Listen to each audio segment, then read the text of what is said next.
Voilà, OK. Bonjour, bienvenue tout le monde au panel Attaque autoritaire riposte communautaire. C'est organisé par le MEPAC, le Mouvement d'action populaire, d'éducation populaire et d'action communautaire du Québec. Je me présente, Julie Robillard. Je suis une des trois co-coordos du MEPAC. C'est moi qui vais animer aujourd'hui. Je suis vraiment heureuse de vous accueillir aujourd'hui puis de vous voir en si grand nombre.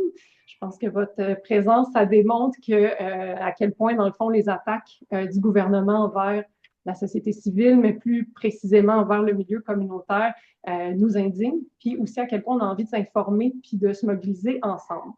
Avant d'aller plus loin, je vais céder la parole à Stéphane Enfield du groupe de recherche et de formation sur la pauvreté au Québec, qui va faire la reconnaissance territoriale. Allô tout le monde! Bon, évidemment, aujourd'hui, on est sur Zoom, donc on n'est pas tous et toutes réunis sur le territoire de la même nation, mais une chose qu'on a en commun, c'est que pour être là, ça nous prend de l'électricité. Fait que je vais prendre un petit 2 minutes pour parler du lien entre l'appropriation du territoire et l'électricité. Fait qu'au Québec, vous le savez, l'électricité vient principalement de barrages hydroélectriques. Ces barrages-là sont presque tous bâtis sur des territoires autochtones. Bâtir un barrage hydroélectrique, même si on se fait dire que c'est bien vert, ça veut dire d'inonder un grand territoire pour faire un réservoir d'eau. Il faut aussi installer des pylônes électriques sur des centaines de kilomètres pour ramener l'électricité dans le sud du Québec. Tout ça, ben, ça détruit des écosystèmes, ça empoisonne l'eau, les poissons, les animaux et ça détourne des rivières.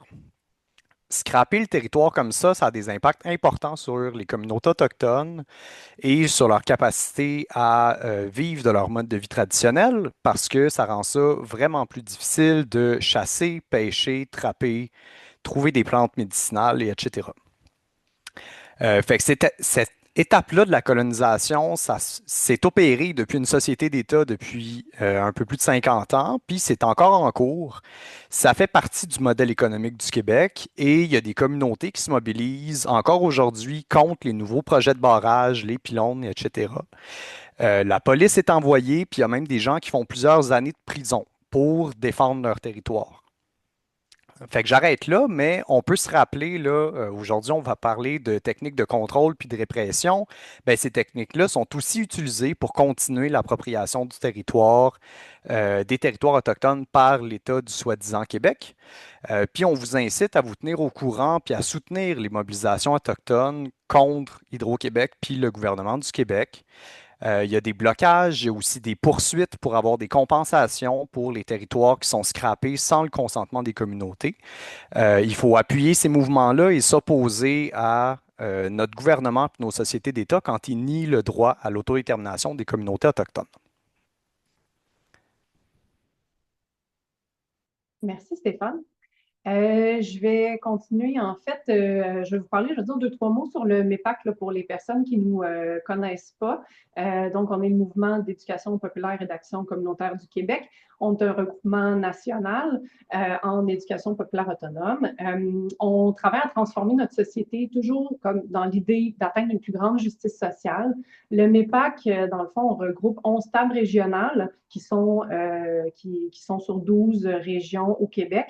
Puis au total, toutes ces tables régionales-là, dans le fond, elles regroupent 330 groupes populaires et communautaires au Québec.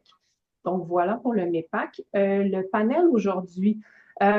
Au départ, quand on a eu l'idée du panel, en fait, c'était au début de l'automne, on voulait faire un panel sur la philanthropie. Parce que ça fait un bout que le MEPAC travaille là-dessus, sur cet enjeu-là. Puis, on a même, il y a 2 ans, le produit un outil qui s'appelle Quand le monde des affaires se mêle de nos affaires. On va le mettre dans le chat s'il y en a qui veulent le consulter. Cet outil-là, c'était vraiment pour expliquer un peu les impacts de la philanthropie sur le milieu communautaire. Donc, ça, c'était l'idée au début de l'automne. Puis là, l'automne est arrivé avec une pluie de projets de loi qui nous est tombée dessus. Puis on se disait, ben, En fait, la philanthropie, c'est le fait que le gouvernement veut l'imposer aux communautaires. C'est une des attaques qui est faite aux communautaires en ce moment. Donc, on a eu l'idée d'élargir le Zoom. Fait qu'on vous propose aujourd'hui un panel sur les formes de contrôle du communautaire et la défense de droits. Puis, on va regarder un peu plus en détail, dans le fond, une de ces formes de contrôle-là, qui est comment la philanthropie est imposée au milieu communautaire par le gouvernement. Je vous présente nos deux panélistes. Il va y avoir Joël Dussault, qui est professeur à l'Université du Québec à Trois-Rivières, l'UQTR, puis elle va nous parler des formes de contrôle du communautaire et de la défense de droit. Et il y a Maxime Fortin, qui est chercheur à l'IRIS, qui est l'Institut de recherche et d'information socio-économique. Maxime va nous parler plus spécifiquement là, de l'imposition de la philanthropie au milieu communautaire par le gouvernement. Chaque panéliste va avoir un maximum de 25 minutes de présentation. Puis après, il y aura une période de discussion de questions d'environ 20 minutes. Donc, je vous rappelle là, si vous avez des questions, des commentaires, mais gardez-les pour la fin, là, pour la période de questions. Donc voilà, j'invite Joël Dussault, professeur à l'UQTR, à prendre la parole, juste la trouver dans le Zoom et Oui, ma caméra est ouverte. Je crois qu'il y a un autre micro que le mien par ailleurs qui est ouvert. Je ne trouve pas Joël, par contre. Si toi, Julie, attends, je l'ai ici, voilà. À toi Super. la parole. merci. OK. Alors, bon début d'après-midi tout le monde. Je suis vraiment contente d'être avec vous. C'est vraiment hot là, d'être presque 300 début janvier là. Wow. Mais ça en dit long sur notre contexte, n'est-ce pas? Donc, comme Julie le disait, je suis professeure en travail social à l'UQTR. Dans le fond, je me spécialise depuis plusieurs années dans l'analyse des mouvements sociaux, mais aussi de la répression des mouvements sociaux. J'ai principalement travaillé sur les mobilisations de professionnels qui veulent défendre leurs conditions de travail, soit dans le milieu communautaire ou dans le milieu institutionnel. J'ai aussi travaillé là, sur différents projets de recherche qui parlent de répression, mais aussi de contrôle de l'activité politique, notamment dans le milieu communautaire. Je m'intéresse de plus en plus aux enjeux du burn-out dans le communautaire. Donc, c'est quelque chose qu'on devrait voir dans les prochaines années. Et notamment, ce qui m'intéresse, c'est de voir comment on fait, notamment collectivement, pour faire face à ce qui crée le burn-out dans le communautaire. Pour aujourd'hui, on reste concentré sur les attaques gouvernementales envers le milieu de la défense collective de droit. Dans le fond, ce que je vous propose de faire, là, c'est de vous présenter juste quelques éléments de ce que c'est la répression, le contrôle, pour être certaine que tout le monde parte avec la même base. Et ensuite, on va pouvoir explorer des exemples plus précisément ensemble. Comme on le disait, Maxime va vraiment plus plonger dans ce qui est philanthropie. Moi, je vais rester là, dans différents exemples un peu plus larges de différentes attaques gouvernementales, en fait, là, la possibilité de faire de la défense de droit. Avant de plonger dans tout ça, je me suis dit que ça pourrait être sympathique, en fait, de commencer avec une citation d'un groupe communautaire que j'ai interrogé il y a 3 ans pour un projet de recherche. Donc, c'était sur les effets qu'a la répression sur les groupes communautaires. Et je trouve que c'est un extrait d'entrevue qui dit très bien tout ce que ça peut faire à la défense collective de droit quand on vit différentes formes de contrôle, différentes formes de répression. Donc, j'y vais. La personne dit, en défense de droit, on n'a pas le choix d'être visible. On n'a pas le choix de faire des actions puis de déranger. C'est ça notre rôle. C'est dans l'action qu'on peut faire voir qu'on n'est pas d'accord, mais ça sert aussi à aider les gens à s'organiser. C'est cet espace-là qui est plus difficile à avoir quand on contrôle l'action collective. On peut moins être présent dans les quartiers, on peut moins occuper l'espace, aller rencontrer du monde qu'on ne rencontrerait pas autrement. Cet extrait-là, pour moi, il résume super bien ce que les différentes attaques gouvernementales, ce que les enjeux de philanthropie viennent faire à la vie du communautaire. Notamment, on perd en autonomie, la défense de droit est plus difficile et donc le sens même, en fait, de la mission devient beaucoup plus difficile à accomplir au quotidien puis à faire vivre dans notre plan d'action parce qu'il y a plein d'influences extérieures qui viennent jouer avec ça. Et donc, L'extrait que je vous ai lu, il revient sur l'importance de pouvoir être sur le terrain, de pouvoir contribuer à ce que les gens s'organisent et aussi de faire en sorte que le milieu communautaire, ce soit un acteur politique au Québec.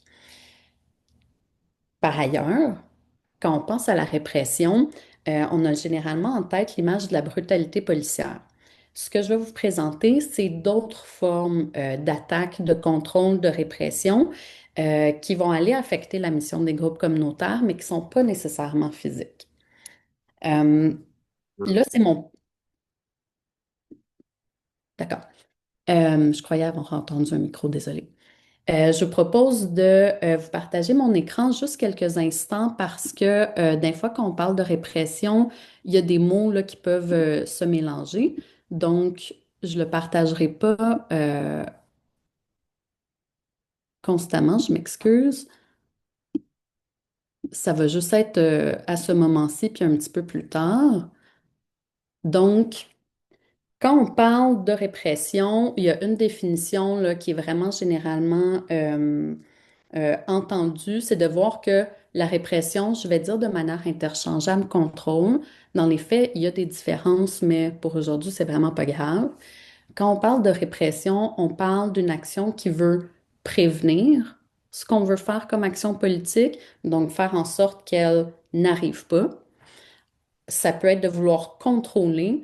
Donc, on fait notre action, mais on peut juste la faire de cette manière-là, avec cette ampleur-là, avec ce nombre de personnes-là, ou on veut pouvoir l'empêcher.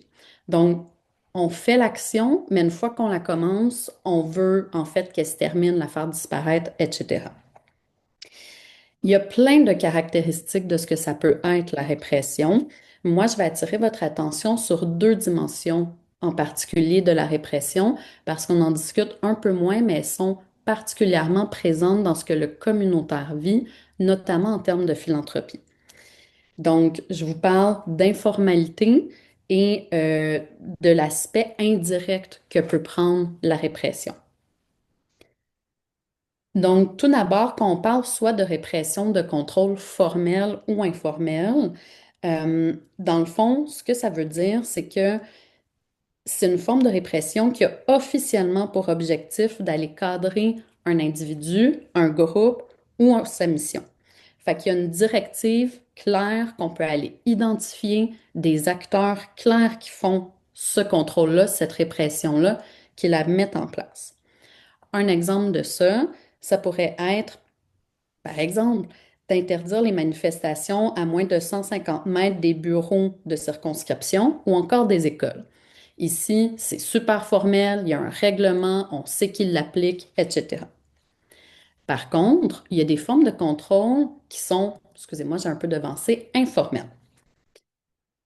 Quand c'est informel, dans le fond, ça veut dire qu'il n'y a pas un moyen officiel, comme par exemple une réglementation ou un projet de loi. C'est des formes de contrôle qui ne viennent pas donc d'une directive en tant que telle. Ce que ça implique, c'est qu'il n'y a pas de traçabilité. On ne pourrait pas, par exemple, nécessairement faire de demande d'accès à l'information. Ce que ça implique aussi, si c'est informel, c'est qu'il n'y a pas de mécanisme de reddition de compte officiel. Donc, aller porter plainte, ça devient beaucoup plus complexe. Un des exemples qu'on pourrait avoir de ça, c'est à la pause pendant une rencontre officielle entre un groupe communautaire et un ministère. Quelqu'un du ministère menace le groupe de couper leur financement si pour un autre projet qu'ils font, ils continuent de faire ce projet-là. C'est des cas que j'ai déjà documentés. Donc, on est dans une rencontre officielle. Par ailleurs, il y a un petit moment informel où là, il y a une menace super importante qui vient peser sur le groupe. Donc, quand on parle de formel ou informel, en termes de répression, de contrôle, c'est ça. On peut aussi voir que le contrôle puis la répression, ça peut soit être direct ou indirect. Je ne sais pas pourquoi. Parfait. Dans le fond, le contrôle direct, c'est quelque chose qui vise directement à contrôler un aspect de l'action collective ou ce que le groupe veut faire en termes de défense de droit. Donc, ça peut être d'exiger une assurance, une heure précise, de savoir le nombre exact de personnes qui vont participer à une manifestation. Donc, ici, on va aller contrôler directement comment la manifestation est censée se passer ou si même elle peut se passer. Quand on parle d'un contrôle indirect, c'est que il y a quelque chose qui ne parle pas nécessairement du communautaire, qui ne parle pas nécessairement d'action politique, mais au final, ça finit par l'impacter quand même. Donc, un exemple de ça, ça pourrait être que dans les ententes de financement avec des bailleurs de fonds, il y a différentes clauses et souvent, il y en a une qui dit que euh, les groupes ne sont pas censés commettre d'actes illégaux. A priori, ça a l'air évident, là. Effectivement, c'est pas dans le mandat de personne ici de commettre des actes illégaux tout en étant salarié. Par ailleurs, on connaît des règlements municipaux, provinciaux, même fédéraux, qui sont inconstitutionnels et qui ont été appliqués pendant très longtemps. Souvent, il faut agir pour démontrer cette inconstitutionnalité-là. Par ailleurs, si on agit, on est dans l'illégalité. Mais en fait, le règlement est illégitime. Alors là, quelque chose qui vise tout simplement à encadrer notre financement, indirectement, ça finit par limiter ce qu'on peut faire comme action politique. Est-ce qu'il y a réellement une conséquence à ça? Est-ce qu'il n'y en a pas? C'est impossible de le prédire. Par ailleurs, ça amène des craintes, des réflexions, de la méfiance au groupe, ça ajoute des conversations alors que vous êtes déjà surchargé.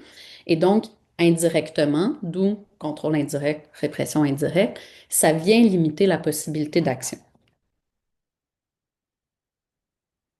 J'arrête mon partage d'écran ici. Toutes ces variantes-là du contrôle, de la répression, ça peut être fait par différents acteurs. Ça peut évidemment être fait par différents paliers gouvernementaux, municipaux, provinciaux, fédéraux. Ça peut être également fait par des élus. Moi, j'ai envie de diviser ces catégories-là parce que dans un gouvernement, il y a plein d'affaires, il y a plein d'instances. Les élus ont une voix en particulier et on l'a vu notamment dans des radios poubelles, dans d'autres médias, être utilisés pour nuire à certaines causes, pour marginaliser certaines populations. Ça peut être également fait par les bailleurs de fonds, par différents corps de police, par les médias, par les instances judiciaires. Aujourd'hui, vu qu'on parle spécifiquement des attaques gouvernementales, ce que je propose de faire pour la suite de la présentation, c'est d'aller voir des exemples plus en détail de différentes formes de contrôle, de répression qui sont faites par le gouvernement.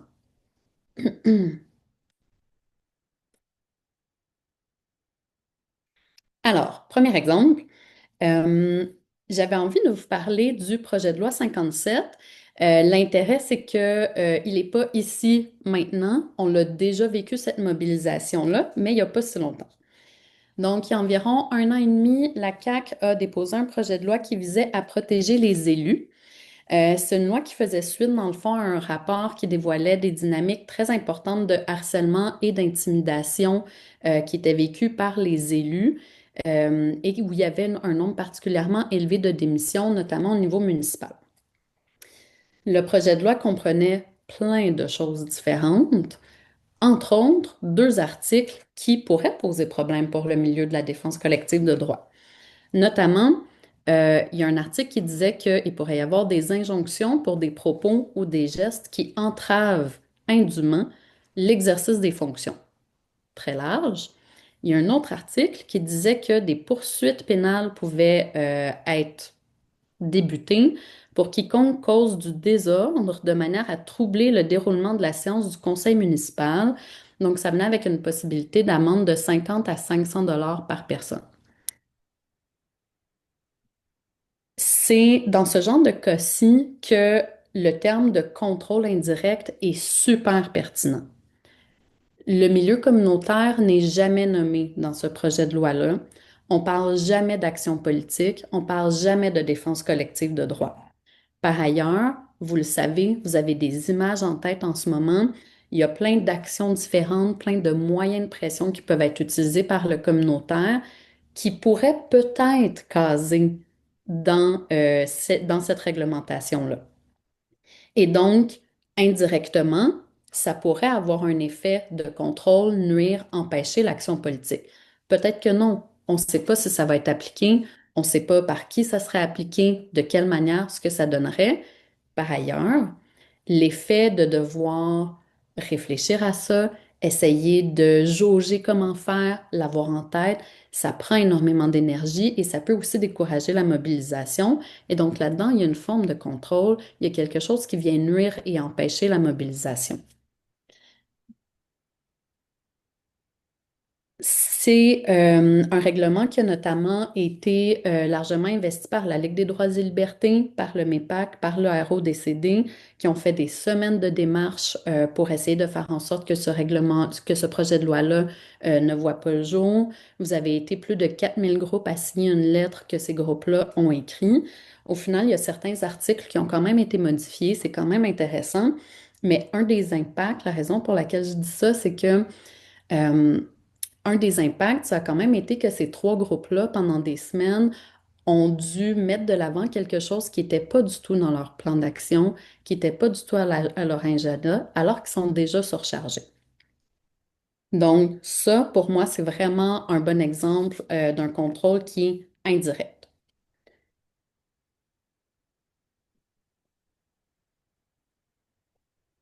Le deuxième exemple que je vous donne, c'est un exemple plus en termes de répression informelle. Donc, où il n'y a pas nécessairement une possibilité de reddition de compte, ça ne vient pas nécessairement d'un règlement en particulier. Je vous en parle à partir d'un extrait d'entretien. Je vous partage l'écran pendant que je parle. C'est un entretien que j'ai également réalisé en 2023 dans la même recherche au sujet des effets de la répression sur le milieu communautaire. Donc ici, c'est une militante et un salarié d'un groupe de défense de droit qui s'expriment à propos d'une action qu'ils ont réalisée. Alors, je vous lis ce que la militante dit. Elle dit, on a essayé d'occuper un bureau d'élu. La police montée était dehors et les policiers à l'intérieur nous ont coincés dans l'ascenseur. Ils nous ont poussés avec beaucoup de force. L'organisateur communautaire dit pousser, coup de matraque, puis au final, on n'a jamais été écouté. C'est ça qui est terrible là-dedans. On ne croit plus au fait de rencontrer les politiciens. 2 ans avant, on avait rencontré une autre élue. Elle nous a écoutés sur le moment, mais quelques mois après, elle a coupé dans l'aide sociale, qui est leur mandat principal.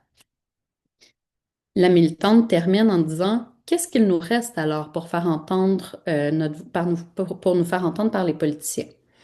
Nos membres sont des personnes âgées, il y a des capacités qu'on n'a plus et notre groupe, de toute manière, est pacifique. C'est un message qu'on veut livrer. Le fait qu'on défende nos droits, c'est ça le problème. On devrait rester, regarder, endurer, accepter et ne rien faire. Comment on peut vivre dans une société où on ne peut rien faire? En militant, je pensais pouvoir m'exprimer, mais chaque fois que je le fais, on me réprime. Ce n'est pas seulement physique comme violence, c'est mental.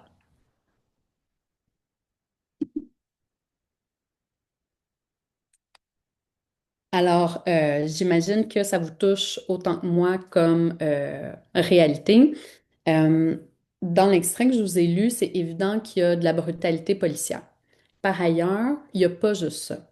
Il y a d'autres formes de contrôle puis d'autres formes de répression qui sont super importantes à voir également pour comprendre tout ce qui se joue en fait derrière ça et toutes les manières dont ça affecte votre mandat. Donc, le fait d'être expulsé d'un bureau d'élu, c'est pas nécessairement ça la répression. Ultimement, occuper un espace privé, ça finit tout le temps avec un avis d'expulsion. Ce qui fait en sorte que ça devient du contrôle et de la répression, c'est la manière dont l'expulsion est effectuée. C'est aussi l'intensité avec laquelle c'est fait. Et c'est aussi dans le fait que ce refus de recevoir les groupes est de plus en plus la norme des bureaux d'élu. Le fait que l'occupation, ce soit de plus en plus difficile à réaliser, alors qu'il y a quelques années, c'était somme toute banal, ça fait en sorte que c'est de plus en plus coûteux pour les groupes. Et à notre connaissance, il n'y a pas de directive formelle qui dit au bureau d'élus que maintenant, vous ne devez plus tolérer les occupations, vous ne devez plus les recevoir de telle manière, etc. Donc, est-ce qu'il y a une directive? Est-ce qu'il n'y en a pas? C'est très difficile à le savoir. D'où l'importance d'avoir en tête que le contrôle et la répression, ça peut se faire informellement. Ici, il n'y a pas de directive. Par ailleurs, il y a des effets déterminants sur les personnes militantes, les personnes salariées et sur votre mission.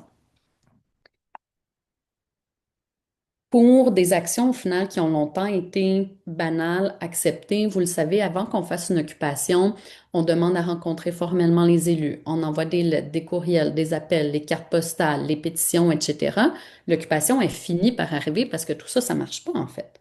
Et là, informellement, il y a une directive qui fait en sorte que dans plein de régions différentes au Québec en ce moment, c'est un moyen d'action qui devient trop coûteux. Je voulais terminer avec un exemple qui va pouvoir faire suite en fait avec le reste de la présentation et qui parle de notre situation actuelle.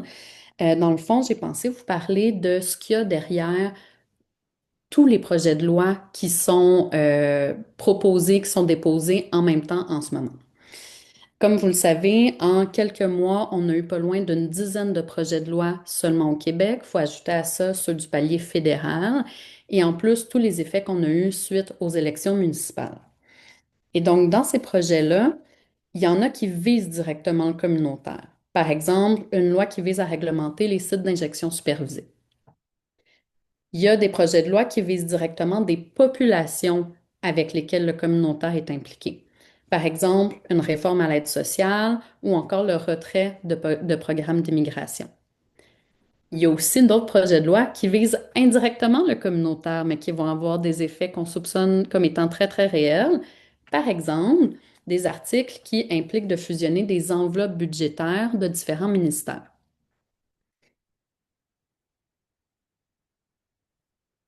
Prenez quelques secondes. Observez ce que ça vous fait sentir de voir qu'il y a tous ces projets de loi-là en même temps, qu'on doit devoir les comprendre tout en même temps, puis potentiellement agir sur pas mal de ceux-là en même temps. Si vous êtes comme moi, vous vous sentez probablement fâché, dépassé, impuissante, quelque chose comme un peu prise à la gorge, là, soyons honnêtes.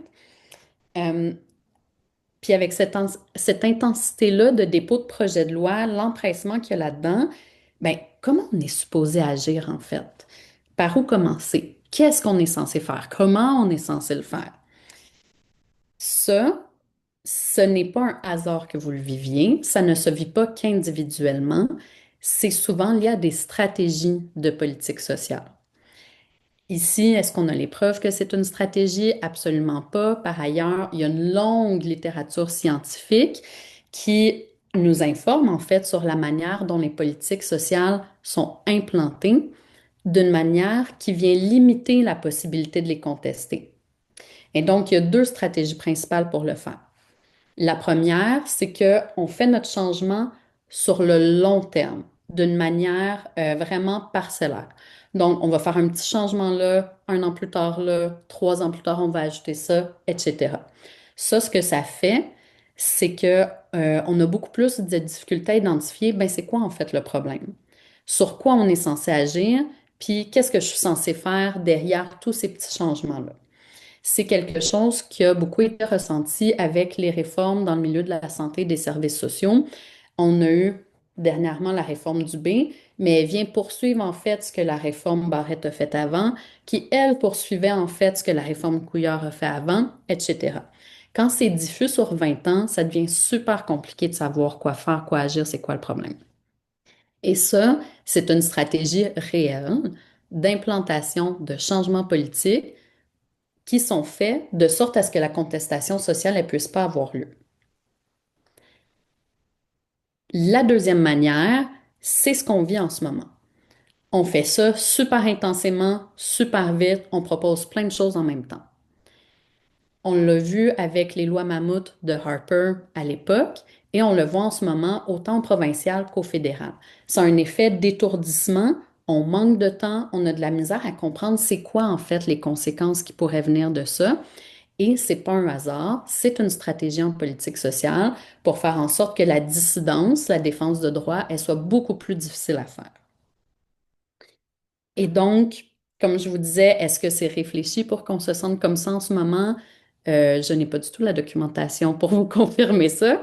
Par ailleurs, l'effet de contrôle est d'empêcher l'action politique, la contestation, il est réel. Je m'arrête ici pour ma présentation. Il y en aurait beaucoup à dire sur les effets du contrôle et de la répression. Si vous voulez, on s'en parle à un autre moment, ça me fera plaisir. Ce que j'espère que ma présentation aura fait pour vous, c'est d'alimenter votre colère, votre indignation. C'est aussi, j'espère, quelque chose qui aura pu mettre des mots sur des choses que votre groupe vivait ou sur des choses que vous ressentez. Et aussi, j'espère que ça va pouvoir être un outil de plus pour que vous puissiez comprendre comment agir à travers tout ça. Donc, merci beaucoup. Merci, Joël. Mon Dieu, ta présentation, ça me fait du bien. Les mots que tu as dit à la fin, je suis comme, mon Dieu, mettre des mots sur tout ce qu'on vit dans le communautaire depuis un petit bout, se sentir dépassé, tout ça. Voilà, alors j'inviterai Maxime Fortin, chercheur à l'IRIS, pour venir nous parler de l'imposition de la philanthropie dans le milieu communautaire par le gouvernement. C'est bon. OK, donc, bonjour tout le monde, bienvenue à cette petite présentation qui a pour titre l'imposition de la philanthropie dans le financement de l'action communautaire. Je vais passer rapidement pour les présentations, surtout celle de l'IRIS. Donc, vous connaissez l'IRIS, on est un organisme progressiste qui fait des recherches dans un cadre progressiste. Essentiellement, on travaille sur l'éducation, la santé, l'environnement, les inégalités. Donc, vous pourrez voir, vous avez accès à toutes nos publications et études sur notre site Internet. Petite présentation de moi-même. Qui suis-je? Maxime Fortin, donc politologue de formation, doctorat en sciences politiques de l'Université Laval. Et tiens donc, mon doctorat est en ligne directe avec le sujet d'aujourd'hui. J'ai travaillé sur la philanthropie d'investissement au cœur de la gouvernance du social, une comparaison Québec-New York. Je suis chercheur à l'IRIS depuis mars 2024 et je travaille essentiellement sur les politiques publiques et sur les politiques sociales. J'ai travaillé aussi longtemps sur les mouvements sociaux, l'action sociale et communautaire. Et puisque je suis avec des gens du communautaire, ben, autant le mentionner, j'ai été le coordonnateur de la Ligue des droits et libertés, section Québec, de 2019 à 2024. Aujourd'hui, ben, essentiellement, je vais vous parler de quatre choses. Premièrement, je vais vous parler de l'action communautaire au Québec. Là-dessus, c'est pas dans ce bout-là que vous allez en apprendre plus, le plus. Mais je vais surtout vous parler de philanthropie. Je vais vous parler de l'intégration de la philanthropie au financement et à la coordination d'actions communautaires. Et surtout, ben, je vais vous parler des risques et dangers des partenariats inégaux pour l'autonomie des groupes communautaires. L'action communautaire au Québec, bien, c'est important de se rappeler que depuis 2001, elle bénéficie d'une reconnaissance et d'un financement officiel. C'est une situation qui fait que le Québec, c'est une situation assez unique. Il y a pas beaucoup de, en fait, il n'y a pas d'endroit dans le monde où l'action communautaire a bénéficié d'une reconnaissance institutionnelle aussi large et depuis aussi longtemps. Or, ben, malheureusement, cette reconnaissance elle s'est malheureusement historiquement accompagnée d'un sous-financement chronique. Donc, la reconnaissance historique de l'action communautaire, elle était accompagnée d'un sous-financement chronique et historique. Et plutôt que de pallier à ce sous-financement, ben, l'État québécois tente désormais d'intégrer la philanthropie dans le financement des organismes, un peu comme bailleur de fonds alternatif ou alternative pour le financement public. Au Québec, l'action communautaire, elle possède deux particularités vraiment qui la distinguent. Elle a développé et maintenu une culture militante axée sur la défense de droits, la transformation sociale et l'auto-organisation. C'est pas transversal à l'ensemble du mouvement communautaire, mais c'est une tradition qui est très présente au sein du mouvement communautaire. Donc, la défense de droits, la transformation sociale et l'auto-organisation. Et elle a été reconnue officiellement par l'État et financée. Donc ce sont deux caractéristiques qui ressortent vraiment si on compare la tradition communautaire au Québec à celle du Canada anglais, à celle des États-Unis ou d'ailleurs. En 1994, le Parti québécois intègre dans son programme l'idée que l'État reconnaisse officiellement la pratique de l'action communautaire et même la finance. Cet engagement électoral, il est concrétisé en 2001 avec l'adoption de la politique gouvernementale de reconnaissance et de soutien de l'action communautaire intitulée L'action communautaire, une contribution essentielle à l'exercice de la citoyenneté et au développement social du Québec. Donc, lorsqu'on parle de la politique officielle, lorsqu'on parle de la politique de 2001, c'est précisément à ce document qu'on fait référence, donc au document de 2001 intitulé L'action communautaire, une contribution essentielle. Euh, c'est une politique qui a été élaborée en dialogue avec les représentantes du secteur communautaire. Ça représentait vraiment à l'époque une avancée majeure en termes de reconnaissance et de financement public. La politique, elle prévoyait l'octroi d'un soutien financier à la mission, c'est-à-dire d'un financement de base récurrent octroyé pour la réalisation de la mission principale et non pour des projets, et non liés à des projets ou à des exigences spécifiques.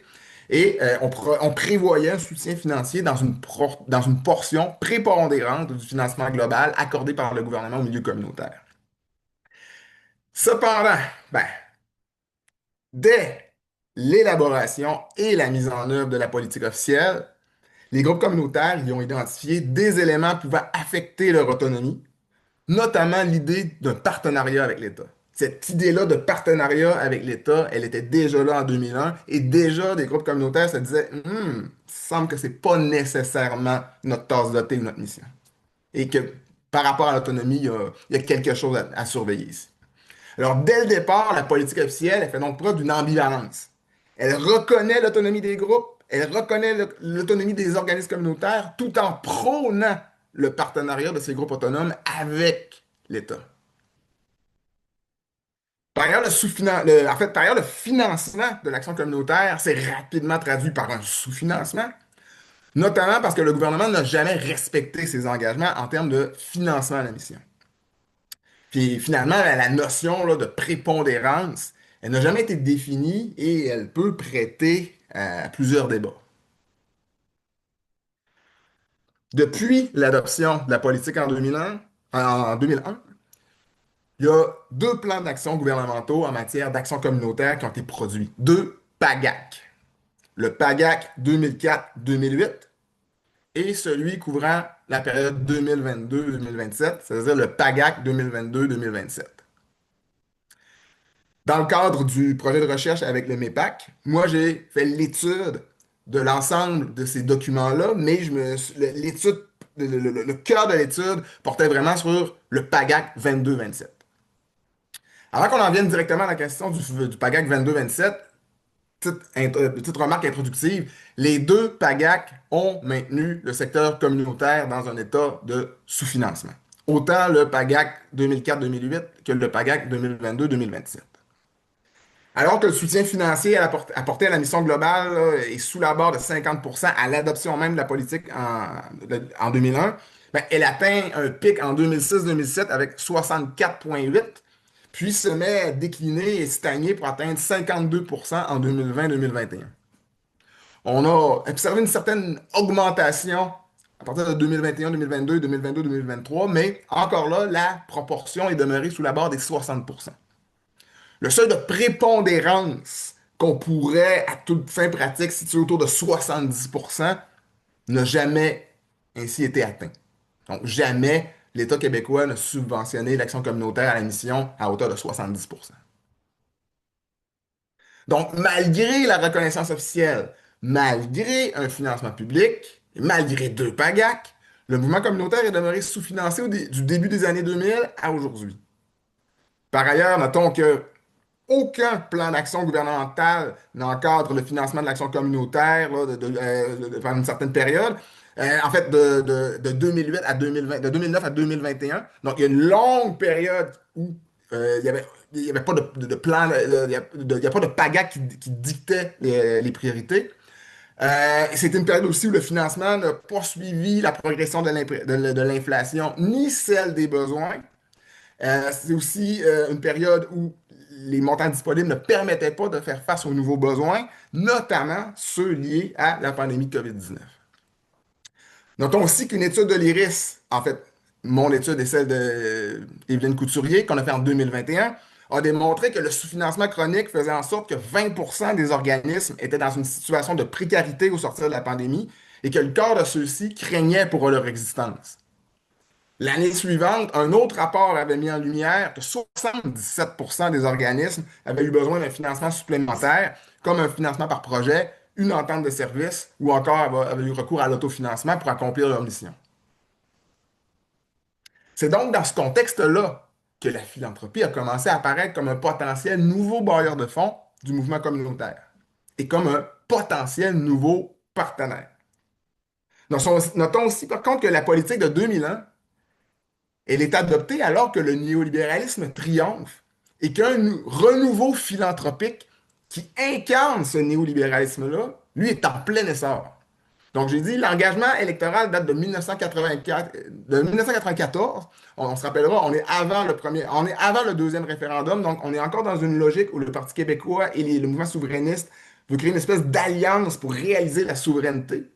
Mais la politique est mise en œuvre et officialisée en 2001, là, on est quelques années après le déficit zéro et on est sous l'ère amorcée par Lucien Bouchard, une ère austéritaire et néolibérale, où l'ensemble des partis politiques au Québec, grosso modo, ont un agenda politique néolibéral.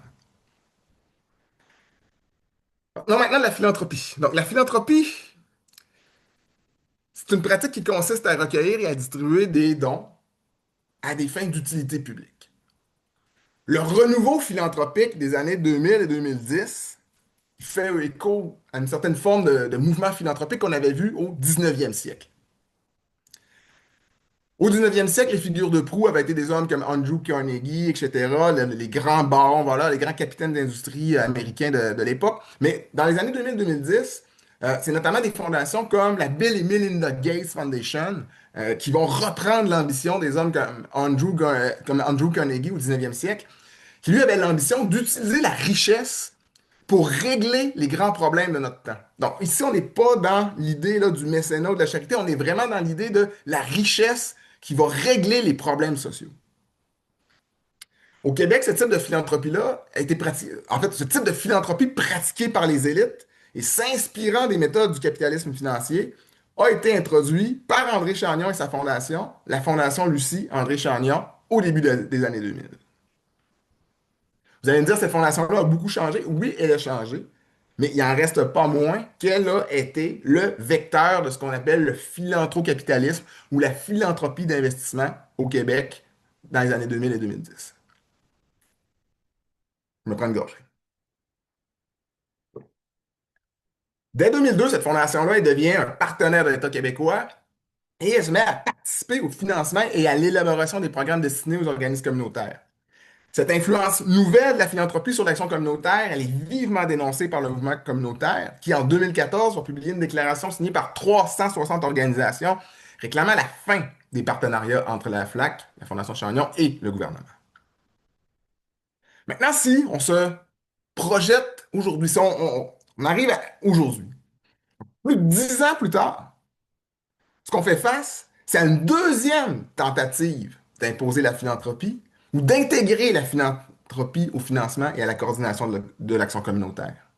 La première tentative s'était faite à travers la Fondation Chagnon.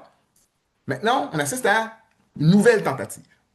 Cette fois-ci, ça ne se fait pas en désignant une organisation philanthropique comme partenaire du communautaire, mais en imposant l'ensemble du secteur philanthropique comme partenaire du communautaire et surtout en enchâssant sa participation dans le plan d'action gouvernemental québécois sur l'action communautaire, donc dans le PAGAC 22-27.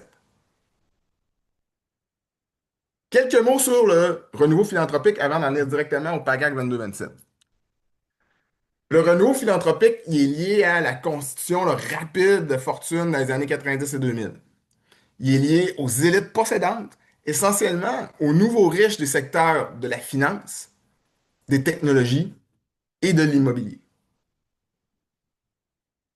Plutôt que d'amener les riches à pratiquer une forme de mécénat désintéressé ou de charité bien ordonnée, ben, il encourage les riches à utiliser leur argent pour tenter de régler des problèmes sociaux et ou environnementaux. En fonction, bien sûr, de leur vision du monde, de leurs convictions et, vous l'aurez deviné, de leurs intérêts. Intégrer la philanthropie au financement et à la coordination de l'action communautaire, ça commence beaucoup avec l'utilisation de plus en plus fréquente dans les documents officiels et ministériels des termes philanthropie et fondation. Pratiquement absent de la politique de 2001 et de son cadre de son cadre de référence, ces termes sont utilisés plus de 17 fois et plus de 15 fois dans le PAGAC 22-27.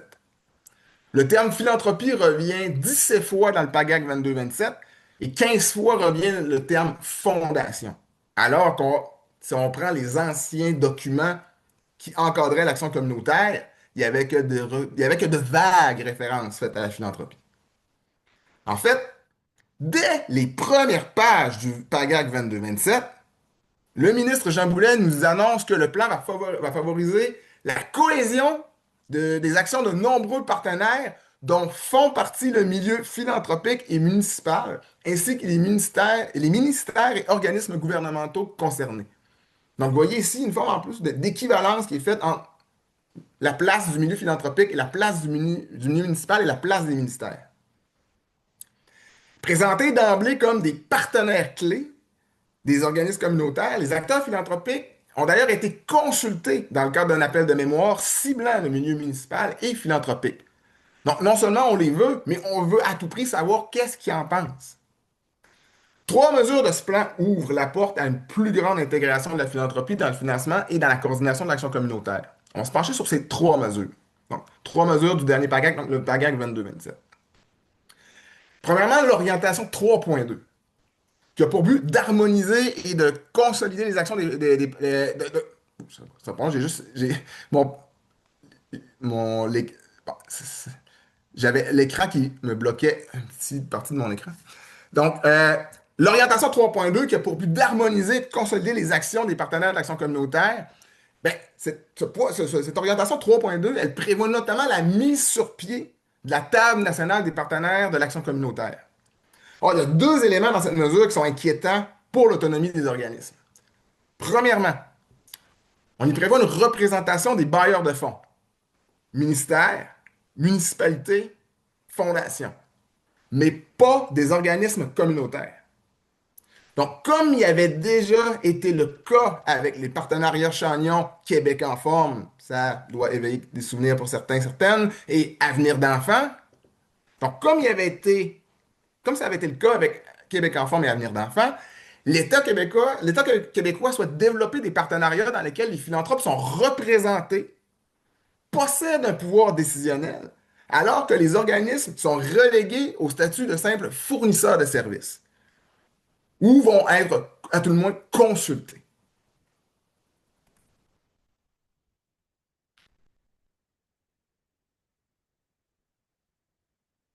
Deuxièmement, l'orientation 4.2, souhaitant faire rayonner. Oh, ça pardon. Je me suis mis. C'est bon, je suis mis, mais j'ai un petit problème avec.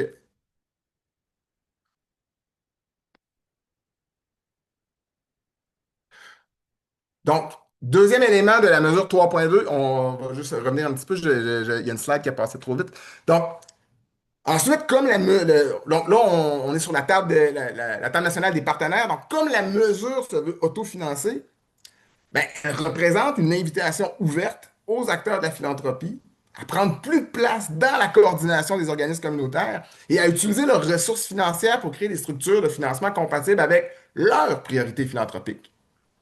Ici, c'est clair que ben, le profil des philanthropes et des fondations impliquées et les montants investis dans ce projet vont avoir un impact majeur sur sa trajectoire. Mais encore là, ben, l'imprécision de la mesure et sa potentielle imprévisibilité constituent une grande faiblesse du PAGAC 22-27. Donc, on annonce des espèces de projets avec la collaboration du secteur philanthropique, mais on ne sait pas trop où ça va aller et on ne sait pas trop qui va en avoir la responsabilité dans ce cas précis. Deuxièmement, ben, l'orientation 4.2 souhaitant faire rayonner et soutenir les bonnes pratiques en action communautaire, ben, elle est là pour objectif de soutenir le développement d'une culture d'évaluation au sein des organismes communautaires. Il y a une somme de 3,3 millions sur 5 ans qui est octroyée à cette mesure.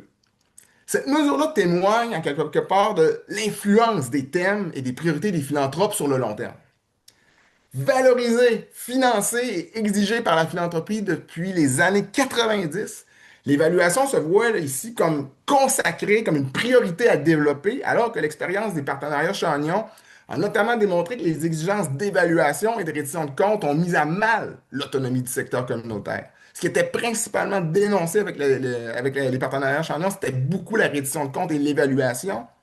Et là, on arrive encore une fois avec plus d'évaluation et une canalisation de l'action ou des priorités vers encore plus d'évaluation.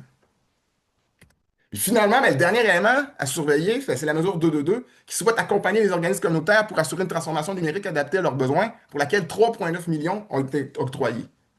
Ben, cette mesure-là, le gouvernement confie à Centraide du Grand Montréal, une fondation, la responsabilité d'accompagner les organismes souhaitant effectuer un virage numérique. Alors là, non seulement l'État québécois invite la philanthropie à jouer un plus grand rôle, mais il impose aussi aux organismes communautaires une fondation comme partenaire officiel, bien que cette fondation-là ne possède aucune expertise numérique reconnue. Alors dans ce cas-ci, ben, il y a un partenaire déterminé par le gouvernement, Centraide, qui devient le responsable officiel d'une mesure non réclamée, le virage numérique, par le mouvement communautaire. L'analyse du PAGAC 22-27 nous permet de conclure que l'État québécois impose la philanthropie comme potentiel partenaire et source permettant de combler les manques à gagner créés par son propre sous-financement chronique. Le secteur continue d'être sous-financé, ce que le gouvernement semble vouloir, et en fait, de manière assez paradoxale, ou peut-être qu'il y a une logique derrière tout ça, plus le sous-financement se maintient et plus le gouvernement semble vouloir compenser avec une plus grande ouverture au modèle partenarial. Mais le modèle partenarial qui est proposé ici, c'est un modèle de partenariat inégal. Et s'il y a peut-être deux mots que vous devez retenir de la présentation, ce sont les mots suivants, partenariat inégal. Ce sont des situations où les acteurs publics et philanthropiques se partagent le financement, l'encadrement et la coordination, alors que les groupes communautaires sont cantonnés à la mise en œuvre. Maxime, il reste 5 minutes. Parfait. Et pour s'assurer que ce modèle soit déployé, ben, le gouvernement fait de la concertation partenariat le deuxième poste de dépense du PAGAC 22-27. En fait, cette dépense-là représente 8,4 % du budget, loin devant la participation qui représente 1,73 % et qui est pourtant la source de toute action collective et qui se trouve en crise depuis la pandémie. Alors, en d'autres mots, ben, le PAGAC 22-27 octroie 5 fois plus d'argent pour la collaboration des représentants du secteur communautaire avec l'État et les philanthropes que pour les activités permettant aux membres des groupes communautaires de participer à des activités collectives. Le modèle partenarial du PAGAC 22-27 recoupe les modèles de partenariat inégaux étudiés par Ira Silver aux États-Unis et les modèles de gouvernance urbaine en Europe étudiés par Bernard Jouve. Dans les deux cas, ce qu'on a pu constater, c'est que ces projets courent le risque d'une instrumentalisation de la part des institutions publiques, par exemple en mettant l'accent sur les partenariats plutôt que sur les initiatives elles-mêmes ou en favorisant les objectifs en lien avec les intérêts privés ou politiques. Plus récemment, il y a des initiatives québécoises de lutte à la pauvreté comme Avenir d'enfants ou encore des initiatives new-yorkaises comme le Harlem Children's Zone qui ont été financées par la philanthropie et qui ont révélé qu'il était quand même possible, mais ô combien difficile pour des organismes communautaires de maintenir une certaine marge de manœuvre face aux bailleurs de fonds. Je vous fais un full disclosure ici.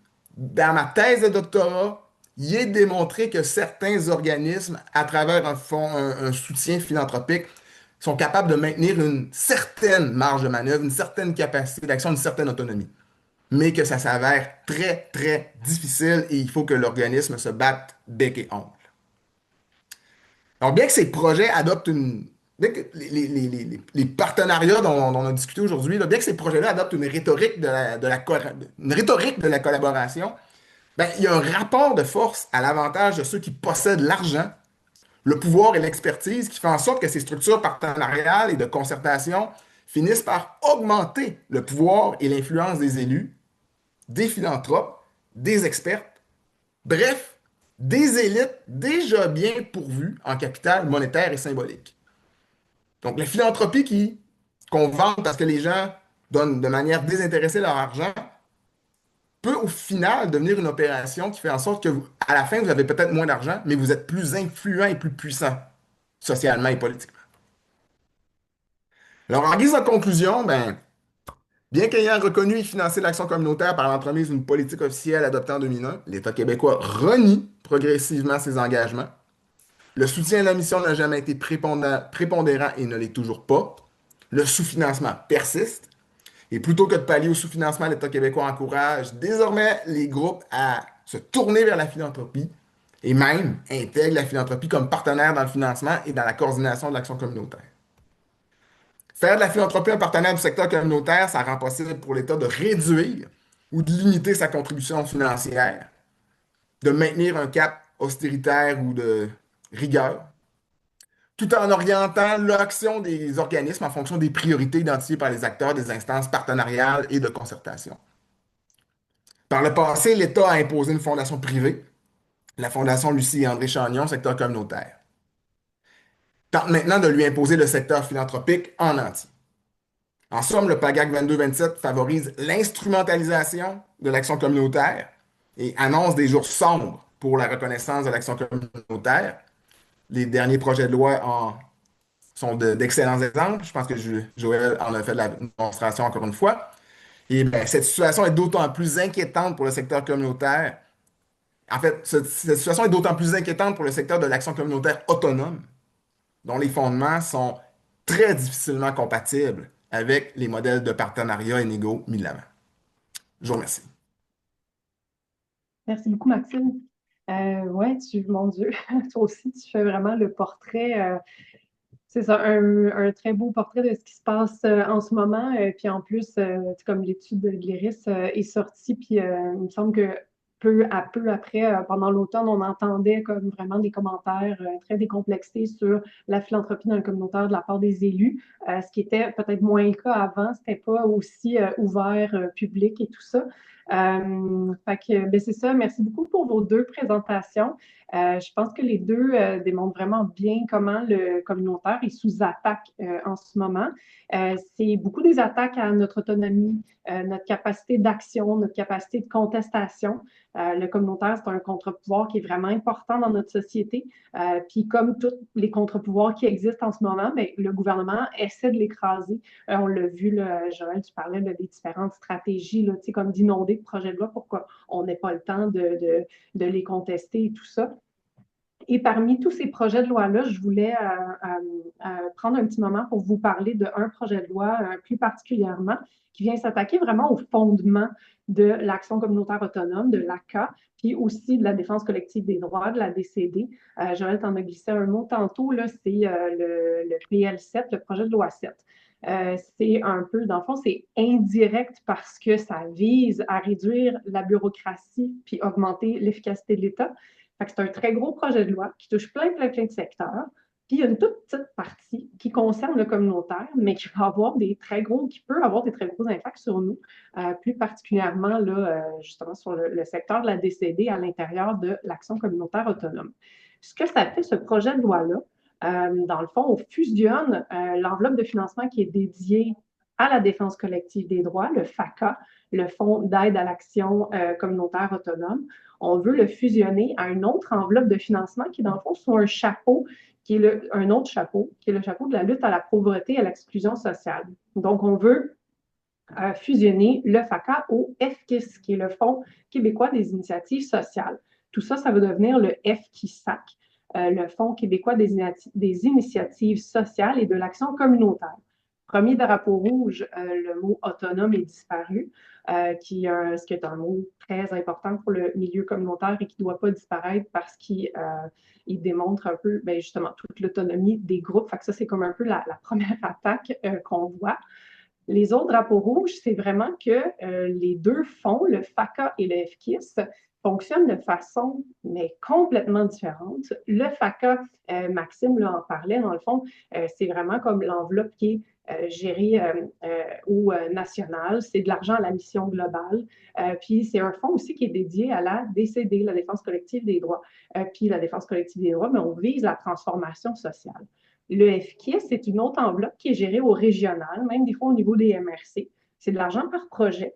C'est vraiment des critères, quand on fait une reddition de compte, c'est des critères plus plus mesurable ou plus facilement mesurable que quand on fait une transformation sociale et tout ça. Fait que la réduction de compte est déjà différente entre les deux. Puis, dans les critères, ça inclut souvent des partenariats avec des instances publiques. Si vous connaissez là, les Alliances pour la solidarité là, au niveau des régions, des MRC, mais c'est financé par le FKIS. Donc ça, c'est vraiment sous le chapeau lutte à la pauvreté et à l'exclusion sociale. Donc, le FACA, il y en a de la lutte à la pauvreté dans le FACA, mais pas que. Fait qu'on vient insérer le FACA sous le même chapeau que où le FKIS est géré. Fait qu'on vient aussi, en plus, cantonner sur quoi on peut agir avec ce fonds-là, dans le fond. L'autre chose avec le FACA, c'est la façon dont il est géré, c'est que ça permet vraiment aux groupes de défense collective des droits, puis aux groupes d'ACA de pouvoir critiquer le gouvernement sans risquer de perdre leur financement. Fait que c'est fait de manière qu'il y a une distance qui est là puis qui permet de critiquer. Puis ça, c'est un principe important, dans le fond, qui est inscrit dans la PRAC, la politique de reconnaissance de l'action communautaire là, de 2001, là, que Maxime parlait tantôt. C'est vraiment ça qui protège, ça protège les groupes qui critiquent le gouvernement parce qu'ils reconnaissent que c'est notre rôle en tant que groupe de décédés ou groupe d'ACA de faire ça au Québec. Donc, c'est ça, la PRAC, Maxime l'a mentionné, là, c'est vraiment, ça a été adopté en 2001 après des années et des années de lutte. Puis ça établit tous les critères de c'est quoi de l'action communautaire autonome, puis aussi c'est quoi de la défense collective des droits. Et c'est le seul endroit, en fait, où on nomme que le FACA est dédié à la défense collective des droits. Fait que ça, en fusionnant le FACA dans une autre structure complètement avec le FKIS, on vient tout fragiliser la PRAC, puis on vient mettre en danger, on enlève toutes les protections autour de la DCD puis de la CA. Puis la DCD, c'est vraiment au cœur de la contestation sociale avec l'action communautaire autonome. Donc là, après ça, si on vient enlever ces protections-là, ou on vient comme fragiliser tout ça, ben ça fait que ça va être au bon vouloir des gouvernements de reconnaître ou pas la DCD, de la maintenir, pas la maintenir, puis l'action communautaire autonome aussi. Fait qu'on met en péril, dans le fond, un contre-pouvoir qui est vraiment important dans notre société. Évidemment, il y a différents contre-pouvoirs. Il y a le communautaire, il y a les tribunaux, les syndicats et tout ça. Puis là, pour l'instant, mais ils sont un peu tous attaqués. Là. Si vous avez peut-être déjà entendu parler du projet de loi 3 là, qui, grosso modo, vise à empêcher les syndicats là, de s'impliquer dans les luttes sociales. Puis, tu sais, comme pour l'action communautaire, puis la DCD, ça va peut-être pas arriver demain matin que tout va s'écrouler. Mais si la DCD puis l'ACA tombe, puis qu'on détruit la capacité des syndicats à s'impliquer dans les luttes sociales, ça vient attaquer de front notre démocratie parce qu'on vient comme détruire des lieux importants qui sont déjà organisés, d'où la contestation sociale émerge. Fait que là, c'est pas juste une question de les personnes qui travaillent dans ces milieux-là vont subir les conséquences, c'est surtout comme toute la population, puis comme toujours, et particulièrement les communautés les plus vulnérabilisés, puis les plus marginalisés qui vont subir les conséquences. Donc, on est vraiment dans un moment critique, un moment où il faut bâtir nos solidarités. Il faut aussi bâtir le rapport de force avec l'État. Puis ça, c'est vraiment dans les actions politiques que ça se passe. On vous a déjà partagé, je pense, l'outil sur PL7 là, que le MEPAC a... Pardon. Que le MEPAC a diffusé là, juste avant les fêtes. Là, il est sorti juste avant qu'on parte pour le congé. Donc, c'est ça, on vous invite à le lire, à le diffuser largement. C'est vraiment, on prend comme le projet de loi dans le contexte actuel. C'est quoi les dangers, c'est quoi les glissements possibles, puis un peu les conséquences que ça peut amener. Sinon aussi, ben, le MEPAC appelle à la grève dans la semaine du 2 au 6 février. Cette grève-là, elle a lieu dans le cadre de la campagne Les droits, ça se défend collectivement du RODCD, qui est le regroupement des organismes en défense collective des droits. On vous met les informations dans le chat aussi, tous les outils là, du RODCD pour la grève. Il y a plusieurs régions qui ont déjà des mandats de grève ou qui ont déjà des actions prévues pour dénoncer le PL7, puis revendiquer aussi un financement décent pour la DCD. Cette grève-là, même si elle est ancrée dans le secteur de la défense collective des droits, est vraiment importante pour toute la CA parce que PL7 vient menacer comme directement le modèle unique de l'action communautaire autonome telle qu'on la connaît au Québec, telle qu'on l'a au Québec depuis 2001, depuis la PRAC. Sinon, un petit peu plus tard, en février, il y a la Coalition Main Rouge là, qui appelle à des actions dérangeantes dans le cadre de la journée pour la justice sociale. C'est pour dénoncer là, le saccage de notre filet social. Je pense que si les informations ne sont pas toutes sorties là, sur leur site, mais restez à l'affût, là, ça va sortir bientôt. Voilà, je vais m'arrêter là. On va passer à la période de questions. Fait que je vais inviter Stéphane Enfield, une deuxième fois, du groupe de recherche et de formation sur la pauvreté au